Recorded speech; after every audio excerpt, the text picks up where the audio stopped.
Kamala versus Trump. Now, the real debate is clearly the 6v6ers versus the 5v5ers right now. Overwatch has been going through an interesting phase right now. There seems to be like a political-esque debate that's been happening regarding 6v6 and the 5v5 format of Overwatch. Both sides kind of have their extremists. You know, they have their hardcore followings of people who ride or die for their belief. It feels very familiar to a certain political climate. But this is such an interesting thing to watch, is despite how intense both sides can be with their beliefs, they're both kind of just coming from a place of passion and care about the game, and I think it's kind of important to look at both sides, you know. Now, I've never really had like a super strong opinion about if we should switch over to 6v6 or 5v5 is the right route, but more recently I've kind of been leaning towards one side more than the other. Now, I feel like I'm a decent representation of the more like everyday ranked metal player, so my experience I feel like will be a little bit more in line with what the majority of players will experience, so I'm kind of coming from that angle. For context, I'm mainly a DPS player, but I kind of fluctuate from Diamond to Masters, and I'm Plat on the other two roles, so I'm in the thick of the ladder.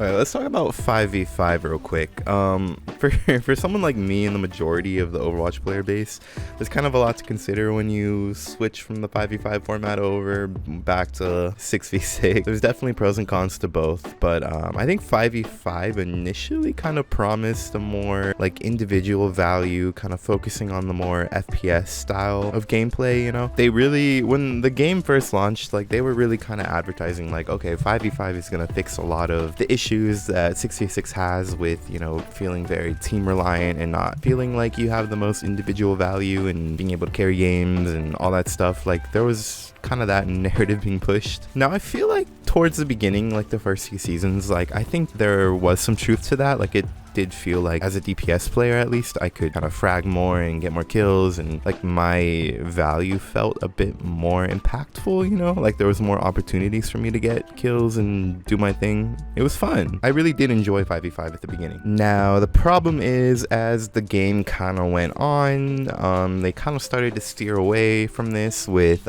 new hero additions like Lifeweaver, even Mauga to some extent, and also launching with Kiriko. I think that just combining, you know, heroes like Kiriko with BAP and just Lifeweaver, it kind of felt like it was moving away from the initial promise of kind of individual value, and it started to move toward like the MOBA elements, like abilities just being so impactful, specifically from the support end. I think there was a pain point for support players at the beginning where they felt like they didn't really have much power, like support was kind of struggling at the beginning, so to compensate they kind of got a lot of buffs, and supports kind of became now the like nightmare role that everybody hated going against, you know. I think Kiriko was a big villain in this arc. Cleanse is just such a like frustrating ability, but I think the real like main problem that came along, you know, ultimate abilities from DPS players or tank players like Shatter or Blade, or just like abilities that aren't like super easy to execute, you know. It kind of takes a little bit of timing and mechanical skill, especially like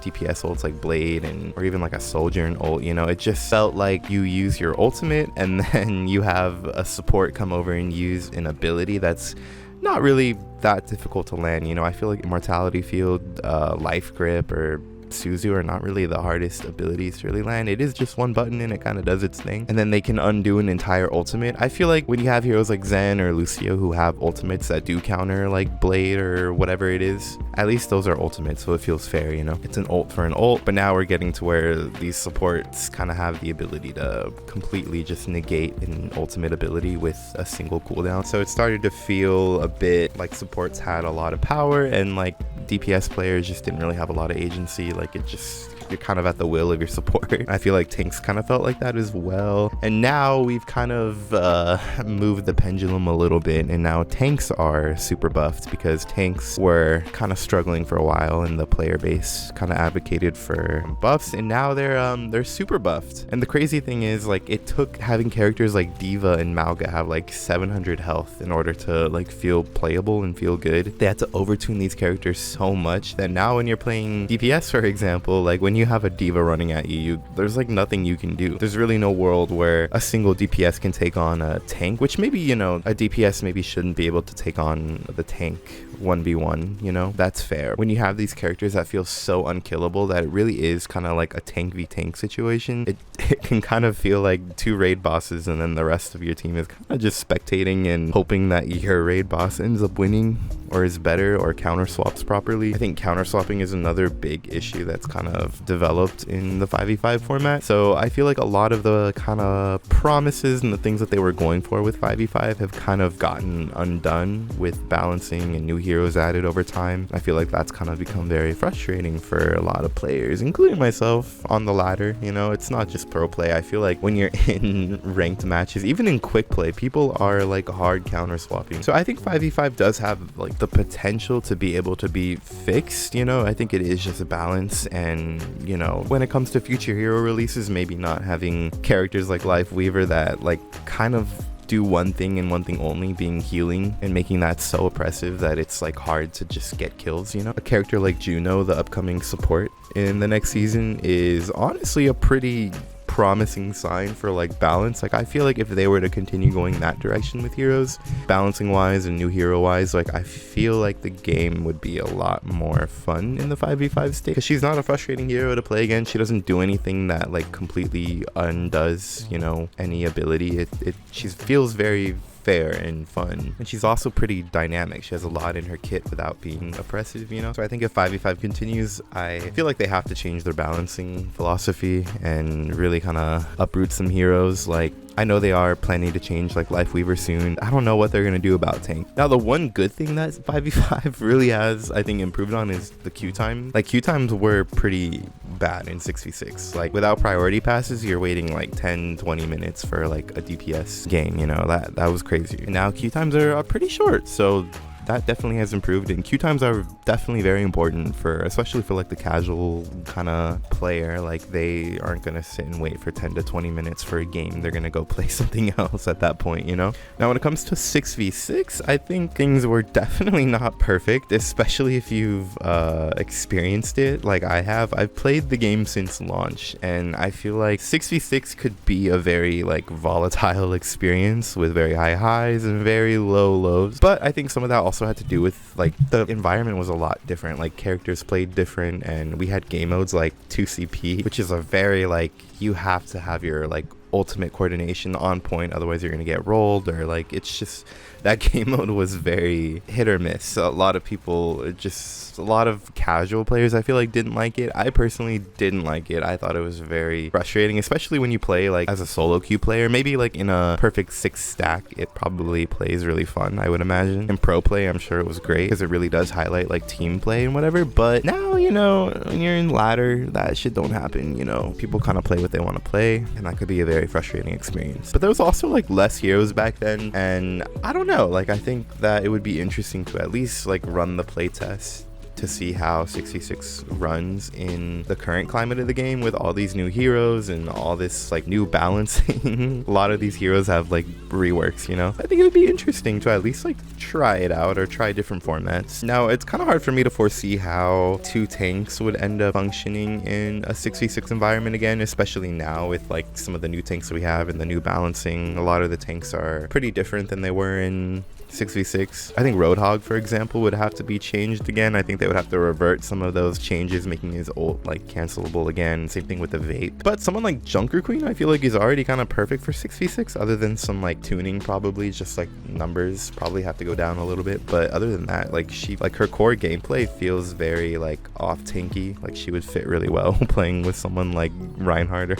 I think that'd be fun to watch, you know. I think for like nothing else, I think the fantasy of it all would be kind of fun to see all the tanks interacting, you know. But 6v6, you know, it had a lot of games that felt like the team really did have to work together, and if you're not working together, if you're playing off meta pick, it could feel like you're throwing. And one thing I experienced, I felt like a lot of like losses were almost like out of my hand, you know. If I wanted to play a hero that I wanted to play, there's only like so much I could do with that hero, and it felt very like player agency was kind of lower in that environment, and I feel like that makes losses a lot more frustrating. And I think like the biggest obvious issue that 6v6 will end up having is queue times.